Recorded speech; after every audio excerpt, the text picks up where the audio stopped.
Ho, ho, ho! It's that time of the week for the top 10 selling comics of the calendar week 36 in the comic book calendar. It's a lot of comics and calendars and words there. I'm jazzed, I'm pumped for this. Let's get cracking on with the top 10. Okay, what I want to say to start with is these luminous titles missed out. Moon Knight, Scarlet Witch, Spider-Gwen Annual and Joker, the Man Who Stopped Laughing. They couldn't even crack the top 10 and they are big selling titles. So what did crack the top 10? In at number 10, Star Wars Dark Droids, number 2, behind this action figure cover. I'm not really sure what's going on in this. Well, it actually tells you in the beginning. I'll tell you what, I could have read that and let you know, but I didn't. But it's got droids in it, and look, there's a thing at the back that says, "It's coming for the metal." What's coming? I don't know, you better read it and find out. And then coming up soon, Dark Droids D Squad. Look at those suckers. Wow. In at number 9, Immortal X-Men 15. Wolverine has seen better days. Holy cow. Kieran Gillen, Paco Medina, bringing you the goodness here. Tell you what, this book looks good. I'm going to read you the first line of the synopsis. Xavier sits in self-imposed exile and vigil on the island of Krakoa, surrounded by the ruins of the mutant nation following Orcris's heinous attack on the Hellfire Gala. There you go, number 9. In at number 8, Fantastic Four, issue 11. This is Ryan North still on this, Ivan Coelho, and look, the Thing is in a spot of bother. He's falling with a cat.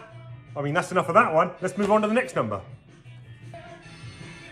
Number 7, Birds of Prey issue 1. This may have charted this high due to the Art Germ variant cover. Look at that. But I'll tell you what, the reason I am getting this myself, Kelly Thompson's writing. She's done a load of stuff. Just finished that magnificent run on Captain Marvel. Really liked her, Kate Bishop, Hawkeye. You've got Leandro Romero on the art here. Really, really nice stuff. Look at this. If you've not tasted a little bit of DC action or Birds of Prey action in the past, this is a great jumping on point. Looks great. Here comes number 6.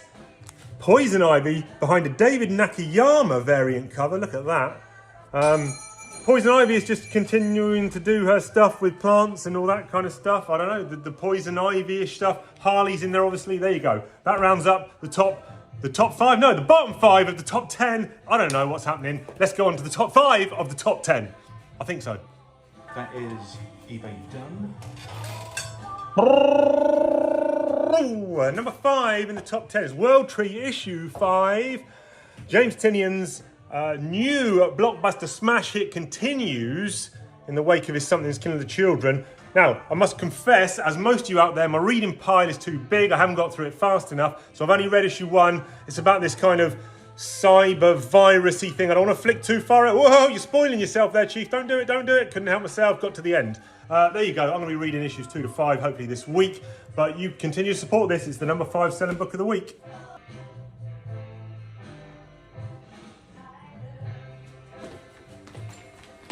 Number 4, Star Wars is back. And we got this, Star Wars issue 38. That's behind a 40th anniversary Jedi cover. They're doing 40 of these. It's number 32 of 40. This is Star Wars issue 38. What's going on in this? I don't know. I've done no homework, no prep. Lando and the rebels aboard Home 1 were awakened by the ship's defences being activated as though they were gearing up for a battle. I'm not going to read the rest, but it's just Star Wars stuff.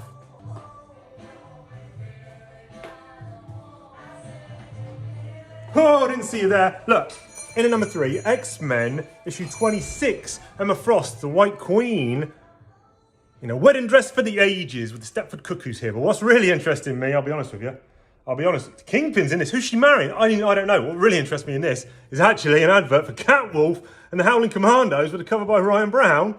Buy that. I want that at number 1. I want that at number 1 in the weekly charts. Make it happen, people. You can do it. I'm starting a petition now to make this the number 1 selling book. Anyway, look, X-Men 26. There you go.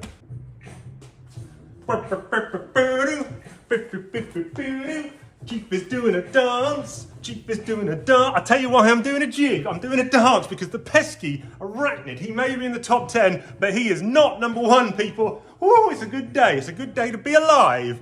I'm going to play the lottery tonight. Amazing Spider-Man, issue 33, is actually charting at the number 2 book this week. Look at that, Craven. Ooh, on the hunt.